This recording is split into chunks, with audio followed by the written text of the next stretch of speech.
Bathroom bulb holder లో secret కెమెరాను అమర్చిన ఓ ఇంటి యజమానిపై కేసు నమోదు చేశారు హైదరాబాద్ మధురానగర్ పోలీసులు. మహిళ వీడియోస్ రికార్డ్ చేశాడు. జవహర్ నగర్ అశోక్ యాదవ్ కు చెందిన ఓ ఇంట్లో ప్రైవేట్ జాబ్ చేస్తున్న మహిళ భర్తతో కలిసి ఉంటోంది. బాత్రూంలో విద్యుత్ బల్బు పనిచేయడం లేదని ఆమె ఇంటి యజమానికి చెప్పింది. ఎలక్ట్రీషియన్ చింటుతో బల్బును రిపేర్ చేయించాడు అశోక్ యాదవ్. ఈ నెల 7న బాత్రూంలో రిపేర్లు చేయించిన ఓనర్ అదే రోజు బల్బ్లో సీక్రెట్ కెమెరా పెట్టించినట్టు తెలుస్తోంది.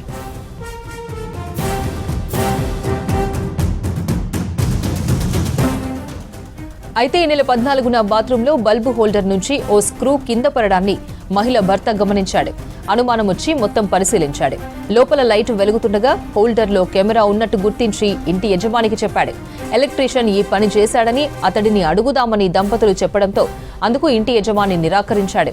బాధిత వివాహిత ఫిర్యాదుతో ఇంటి యజమాని అశోక్ యాదవ్ పై కేసు నమోదు చేశారు మధురానగర్ పోలీసులు.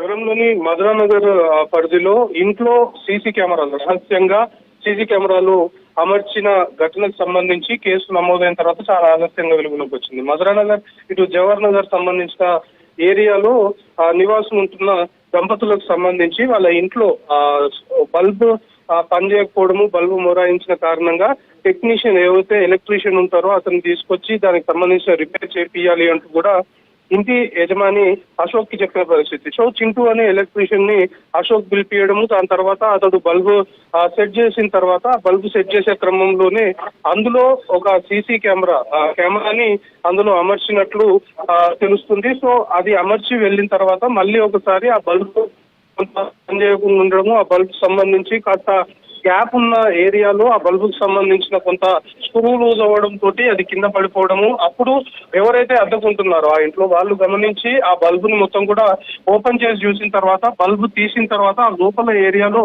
ఒక కెమెరా అమర్చినట్లు వాళ్ళు గుర్తించారు. సో దీన్ని వెంటనే ఇంటి యజమాని అశోక్ దృష్టికి తీసుకెళ్లారు. అశోక్ దృష్టికి తీసుకెళ్లి మొన్న ఎవరైతే ఎలక్ట్రీషియన్ వచ్చి ఈ బల్బును అమర్చాడో అతడే ఇక్కడ కెమెరా అమర్చాడు అనేది చాలా క్లియర్ గా వాళ్ళు ఆరోపించడంతో పాటు అతని పైన అనుమానం వ్యక్తం చేశారు. అయితే చాలా పకడ్బందీగా ప్రీ ప్లాన్డ్ గానే, అంటే అటు ఎలక్ట్రీషియన్ బల్బ్ లో ఈ విధంగా కెమెరా అమర్చాలి అని ఇటు ఇంటి యజమాని అశోకే చెప్పినట్లు కొంతమేరకు పోలీసులు కూడా ప్రాథమికంగా నిర్ధారించుకున్న సిచ్యువేషన్. సో దంపతులు కంప్లైంట్ ఇచ్చిన తర్వాత ఆల్రెడీ ఇది 3 days అవుతుంది. నిన్న ఎఫ్ఐఆర్ అయింది. ఎఫ్ఐఆర్ అయిన తర్వాత ఈ ఘటనకు సంబంధించి మొత్తం కూడా తెరపైకి వచ్చిన అంశం. సో ప్రస్తుతము ఇంటి యజమానిని ఆల్రెడీ